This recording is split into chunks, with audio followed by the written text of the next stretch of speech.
7 നോവലുകളുടെ ഒരു സമാഹാരമാണ് ഈ പുസ്തകം. അതിൽ ആലിവൈദ്യൻ, ഈർച്ച, ദാസന്റെ ചെരുപ്പുകൾ, കാവൽപ്പുര, ഹംസവക്കീൽ പറഞ്ഞ കഥ, നല്ല അയൽക്കാരൻ, അതിർത്തിമുകൾ, ഇത് പല കാലങ്ങളിലായിട്ട് എഴുതപ്പെട്ട നോവലെറ്റുകൾ അഥവാ നോവലുകൾ എന്ന് പറയുന്ന കുറച്ച് ദൈർഘ്യമുള്ള കഥകളുടെ സമാഹാരമാണ്. അപ്പോൾ അത് ഓരോ നോവലുകളും വ്യത്യസ്ത വിഷയത്തെ കേന്ദ്രീകരിച്ചാണ് വന്നിരിക്കുന്നത്.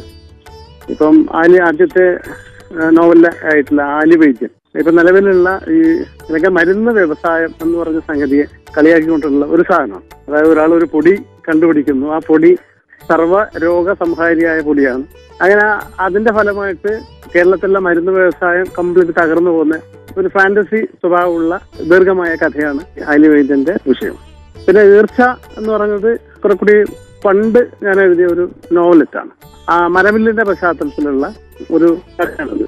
അത് അവിടെ ഈ പറഞ്ഞ മനുഷ്യന്റെ ഈ അമിതമായ ആർത്തി ദുരന്തത്തിലേക്ക് നയിക്കുന്ന അതായിട്ട് വരുന്ന അതിനെ ഫോക്കസ് ചെയ്തുകൊണ്ടുള്ള ഒരു കഥയാണ്. അതിന്റെ പശ്ചാത്തലം പൂർണ്ണമായും മരമില്ലുമായി ബന്ധപ്പെട്ട പശ്ചാത്തലം. അവിടെ ഒരു കോയ എന്ന് പറഞ്ഞൊരു കഥാപാത്രം വരുന്നതും മില്ലിലെ മുതലാളി അയാളെ ഉപയോഗിക്കാൻ ശ്രമിക്കുന്നതിന്റെയൊക്കെ ഒരു കഥയാണ്.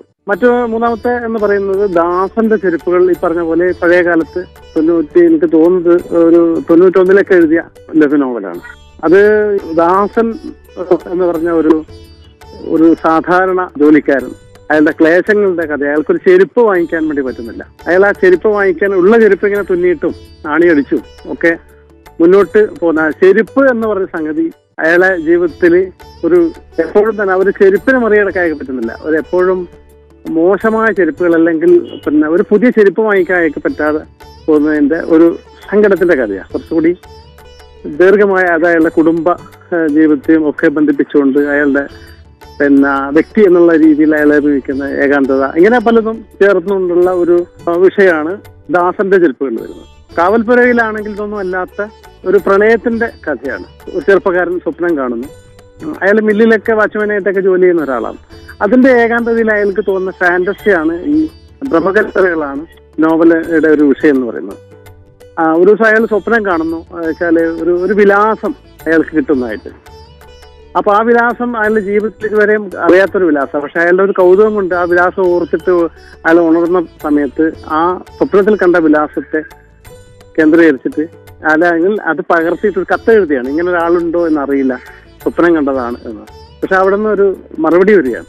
അതൊരു പെൺകുട്ടിയുടെ മറുപടിയായിരുന്നു. അപ്പൊ അതിന്റെ അങ്ങനെ ഇവർ തമ്മിലുള്ള ഒരു പ്രണയം ആരംഭിക്കുന്നതിന്റെയും ഒക്കെ ആയിട്ടുള്ള ഒരു നന്നായിട്ട് ഫാന്റസി സ്വഭാവമുള്ള രീതിയിലുള്ള നോവലറ്റാണ് ഈ കാവൽപ്പുര എന്ന് പറയുന്നത്.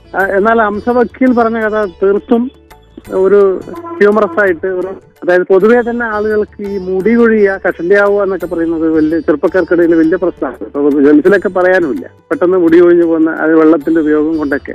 അപ്പൊ ഇത് വലിയ കോംപ്ലക്സ് ആയിട്ട് ചില മനുഷ്യർക്ക് വന്ന് ഭവിക്കാറുണ്ട്. അപ്പോ അങ്ങനെ കോംപ്ലക്സ് കലർന്ന് പോയ ഒരു ചെറുപ്പക്കാരൻ, അയാൾ കല്യാണം കഴിച്ചു, അയാൾക്ക് മുടിയില്ല എന്നുള്ള സാധനം അയാളുടെ സൗന്ദര്യത്തെ ബാധിക്കുന്നു. പിന്നെ ഭാര്യയാണെങ്കിൽ വളരെ സുന്ദരിയായ ഒരു ചെറുപ്പക്കാരി. ഈ കോംപ്ലക്സ് വർക്ക് ചെയ്യുന്ന ഒരു കഥ വിവാഹമോചനത്തിൽ തന്നെ എത്തിച്ചേരുന്നതിന്റെ തമാശ കലർന്ന രൂപത്തിൽ അവതരിപ്പിക്കുന്ന ഒരു വിഷയമാണ് സത്യത്തിൽ ഈ ഹംസവക്കീൽ പറഞ്ഞ കഥ എന്ന് പറയുന്നത്. അതൊരു വക്കീല് തന്റെ കേസ് ഡയറിയിൽ അല്ലെങ്കിൽ കേസിന്റെ ഓർമ്മയെ ബന്ധപ്പെട്ട് ഈ കഥ എഴുതുന്ന ആളോട് പറയുന്ന കഥയായിട്ടാണ് അത് നരേറ്റ് ചെയ്തിട്ടുള്ളത്. അതിർത്തി മുള്ളുകൾ എന്ന് പറഞ്ഞ നോവലറ്റും ഈ പ്രണയത്തിന്റെ തന്നെ ഒരു കഥയാണ്. അടുത്ത വീട്ടിലുള്ള ഒരു പെൺകുട്ടി, വളരെ കുട്ടിക്കാലം മുതലേ കാണുന്ന പെൺകുട്ടി, വായനയിലും ഒക്കെ താല്പര്യമുള്ള പെൺകുട്ടി, ഇയാളാണ് ഒരു എഴുത്തുകാരനാണ്. ഈ റിലേഷൻഷിപ്പ് അങ്ങോട്ട് വളർന്ന്, പക്ഷെ അതേസമയം അവര് വ്യത്യസ്ത മതത്തിലുള്ള ആളുകളാണ്. അതുകൊണ്ട് തന്നെ വലിയ പ്രശ്നങ്ങളും സംഘർഷങ്ങളൊക്കെ അതിനെ ചുറ്റിപ്പറ്റി ഉണ്ടാവുകയും അവർ വേറെ വിരിഞ്ഞ് പോവുകയും ചെയ്യണം. അത് അതിർത്തി മുള്ളുകൾ എന്ന് പറഞ്ഞ നോവലറ്റിന്റെ കഥ. നല്ല അയൽക്കാരൻ എന്ന് പറഞ്ഞാൽ ഇതൊന്നും അല്ലാത്ത തീർത്തും മറ്റൊരു പശ്ചാത്തലമാണ്. ഒരു കുടിയേറ്റ കർഷകനായിട്ടുള്ള ഒരു അധ്യാപകൻ. അയാളെ ജീവിതത്തിൽ എപ്പോഴും കൃഷിയായി ബന്ധപ്പെട്ട അയാളുടെ ജീവിതത്തിന്റെ വലിയ സന്തോഷം എന്നൊക്കെ പറയുന്നത് വളരെ സാത്വികനായ ഒരു അധ്യാപകന്റെ കഥയാണ്. അപ്പൊ കൃഷി ചെയ്യാന്ന് പറയുന്നതും എപ്പോഴും വൃക്ഷങ്ങൾ വെച്ച് നട്ടുപിടിപ്പിക്കുക എന്നുള്ളതും അയാളുടെ ജീവിതത്തിന്റെ ഏറ്റവും വലിയ സന്തോഷകരമായ കാര്യമാണ്. ഇപ്പൊ ഉദാഹരണത്തിന് അയാൾ പഠിപ്പിക്കുന്ന സ്കൂളുകളിൽ എപ്പോഴും ഇവിടെ മാവൊക്കെ കൊണ്ടുപോയി വെക്കും, വെച്ച് വലിയ മാവൊക്കെ ആവും. അപ്പൊ ഇതിന് ഇയാള് അതിന്റെ പേര് മാവ് മാഷ് എന്നൊക്കെ പറഞ്ഞ് കളിയാക്കുക. മറ്റ് സഹപ്രവർത്തകർക്ക് ഒരിക്കലും അയാളുടെ ഒരു വികാരം അല്ലെങ്കിൽ മാതൃകാധ്യാപകനും അതേസമയം നല്ലൊരു പരിസ്ഥിതി സ്നേഹിയായ മനുഷ്യനാണ്. ഈ പരിസ്ഥിതി സ്നേഹി എന്ന് പറയുന്നത് നമ്മൾ ടിപ്പിക്കലായിട്ട് പറയുന്ന ഒരു പരിസ്ഥിതി സ്നേഹിയല്ല. അയാളുടെ ഉള്ളിൽ തന്നെ അങ്ങനെയൊക്കെ അയാളുടെ ആഹ്ലാദങ്ങൾ. അദ്ദേഹം അങ്ങനെ റിട്ടയർ ചെയ്തിട്ട് ഒരു കുടിയേറ്റ സ്ഥലത്ത് പോയിട്ട് അയാളുടെ ജീവിതത്തിൽ വലിയൊരു ആഗ്രഹം അവിടെ കൃഷി ഇറക്കുകയും അതുവഴി ജീവിക്കാമെന്നുള്ളത്. അങ്ങനെ അയാൾ കഠിനാധ്വാനം അങ്ങോട്ട് ചെയ്ത് പക്ഷെ അതുവരെയും ശ്രദ്ധിക്കാതെ നിൽക്കുന്ന മക്കള് ഈ ഭൂമി വളരെ ഫലഭൂയിഷ്ഠ ആയതോടുകൂടി മക്കള് അതിനകത്ത് അവകാശമായിട്ട് വരികയും അയൽപക്കത്ത് ഉള്ള ഉള്ള ഒരു അതിർത്തി മൂർച്ഛിക്കുകയും ഇയാള് പറയുന്നുണ്ട് മക്കളോട് വേണ്ട മക്കളെ വിട്ടേക്ക് എന്ന് പറയുന്നുണ്ട്. പക്ഷെ ആർത്തി പൂണ്ട മക്കള് അവിടെ ഒരു മഹാഗണിയുടെ ഒരു അതിരായിട്ടാണ് അതിൽ പറയുന്നത്. അതിന്റെ പേരിൽ അടുത്തുള്ള ഒരു ക്രിസ്ത്യൻ ഫാമിലി ആയിട്ട് ഈ മക്കള് വലിയ ലഹള ഉണ്ടാകുകയും ഇത് കേട്ടിട്ട് പലതവണ വളരെ അരുൺ രാജ്യത്തിന് ഈ മാഷ് പോയിട്ട് പറയുന്നുണ്ട്, നിങ്ങൾക്ക് ആവശ്യമുള്ള നിങ്ങൾ എടുത്തോളൂ, എനിക്ക് ആവശ്യമില്ല, നിങ്ങൾ അതിർത്തി വിചാരിക്കുന്ന സ്ഥലത്ത് നിങ്ങൾ എടുത്തോളൂ, എനിക്ക് പ്രശ്നമൊന്നുമില്ല. പക്ഷെ മക്കള് സമ്മതിക്കില്ല.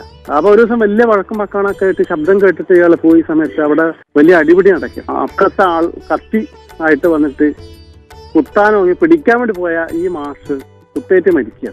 അങ്ങനെ അയാളുടെ ഏറ്റവും പ്രിയപ്പെട്ട ഒരു സുഹൃത്ത് സഹപ്രവർത്തകൻ കുഞ്ഞുണ്ണി അയാളുമായിട്ട് ICUവിൽ പറയുന്ന സംഭാഷണങ്ങൾ, ഞാൻ ജീവിതത്തിൽ എന്തിനാണ് വേദനയുണ്ടോ എന്ന് ചോദിക്കുമ്പോൾ എന്തിനാണ് ഞാൻ വേദനിക്കുന്നത് എന്ന് ഒരു ചോദ്യത്തോടുകൂടി അയാൾ മരണത്തിന്റെ മറ്റൊരു ലോകത്തേക്ക് പോകുന്നതായിട്ടാണ് ഈ നല്ല അയൽക്കാരെന്ന് പറഞ്ഞ നോവലിന്റെ ഒരു പ്രമേയം എന്ന് പറയുന്നത്. അങ്ങനെ വ്യത്യസ്ത കാലങ്ങളിലായതുകൊണ്ടാവണം വ്യത്യസ്തമായ വിഷയങ്ങളും ഒക്കെ ഈ നോവലുകളിൽ ഈ ശിഹാബുദ്ദീൻ ഖിദ്ഗഡിന്റെ നോവലുകൾ എന്ന് പറഞ്ഞ പുസ്തകത്തിൽ വന്നിട്ടുണ്ട്.